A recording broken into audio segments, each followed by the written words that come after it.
Wine की जो सी ज्यादा दुकानें बढ़ाई गई है, इससे हम लोग संतुष्ट नहीं। सत्य कहेंगे, सत्य लिखेंगे, सत्य चलेंगे।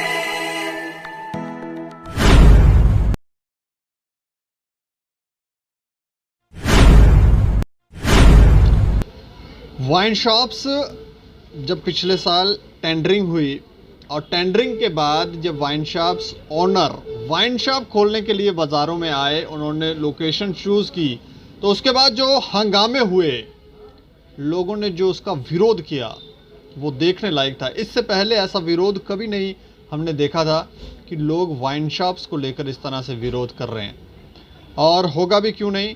लोग जागरूक भी हो रहे हैं, समझदार भी हो रहे हैं, और हर रोज़ ये शराब पीकर जो घरों में हंगामे करते हैं लोग, उससे खासकर महिलाएं जो हैं वो परेशान हैं।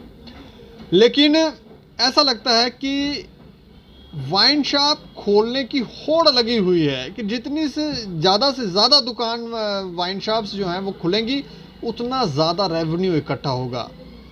और इसका परिणाम, क्योंकि इससे ज़्यादा समझ तब आया जब कोरोना में गाइडलाइंस आई और सब कुछ लॉक हो गया। लॉकडाउन के बाद जब वाइन शॉप्स खुली तो उसके बाद बाहर जो लाइनें थी वो देखकर हमें लगता है कि सरकारें भी समझ गई, और जो वाइन शॉप्स के ओनर थे, जो ये काम करते थे, उनको भी समझ आ गया कि लोगों की जो नब्ज़ है वो आखिर है क्या।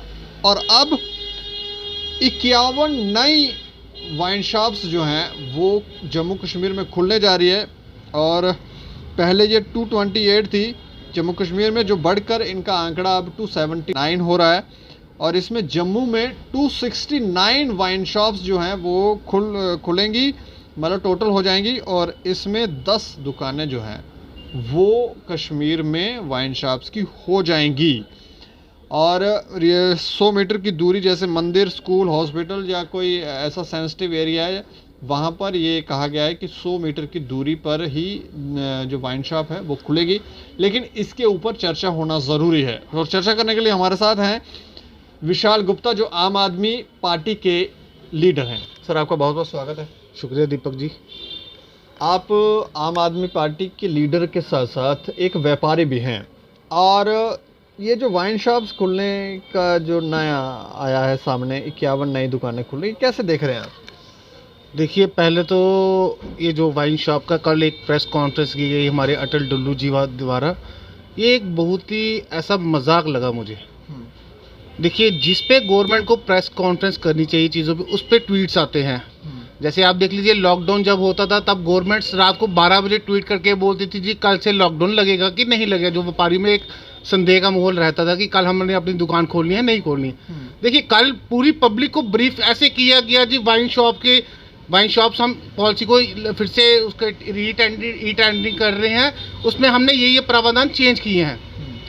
देखिए, वाइन शॉप क्यों खोलनी है? आप देख लीजिए ना, आज जम्मू कश्मीर में क्या हालत हो चुकी है वाइन शॉप्स में हर रोज़ जम्मू सिटी में क्राइम रेट बढ़ रहा है। आप देख लीजिए, दिन बर दिन चोरियाँ बढ़ रही है, दिन बर दिन लोग पी के सड़कों पे शाम को गिरे होते हैं। गवर्नमेंट को अगर देश को सुधारना है तो इन चीज़ों पे रोक करनी पड़ेगी।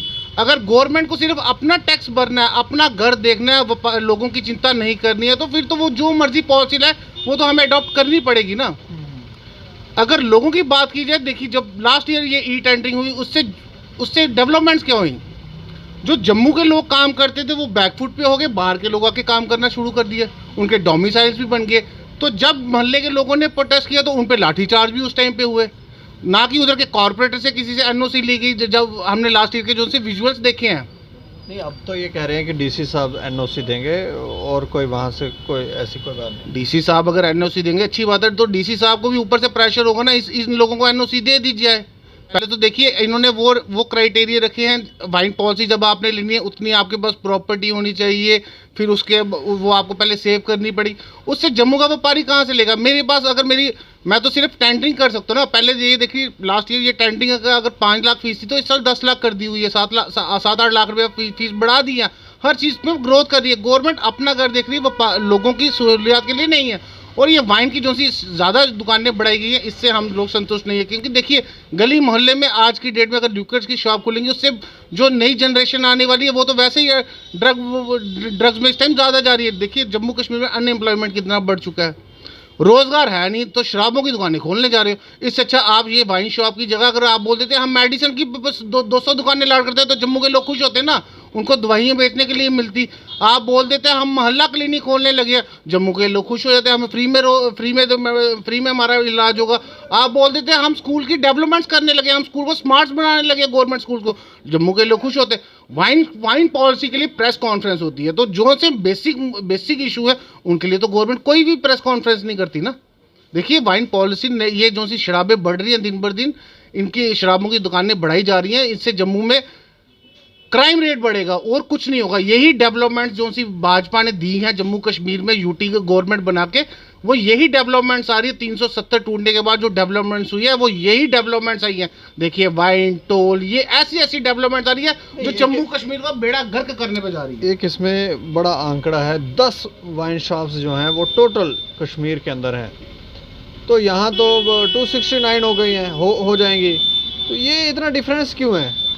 इसके लिए तो आपको मेरे को लग रहा है रविंद्र राणा जी से ही बात करनी पड़ेगी, वो ही इसके ऊपर क्लैरिफिकेशन दे सकते हैं कि मैं अगर जब उन्होंने बोला जम्मू कश्मीर में बराबर का विकास होगा, तो अब ये बराबर का विकास आपको उनसे पूछना पड़ेगा कि जम्मू कश्मीर में ये कौन सा बराबर का विकास हो रहा है। क्योंकि एलजी गवर्नमेंट जो सी चल रही है वो तो डायरेक्ट सेंटर से बीजेपी के कंट्रोल में चल रही है, और बीजेपी का यहाँ पे कंट्रोल जो से हेड है वो तो रविंद्र राणा जी।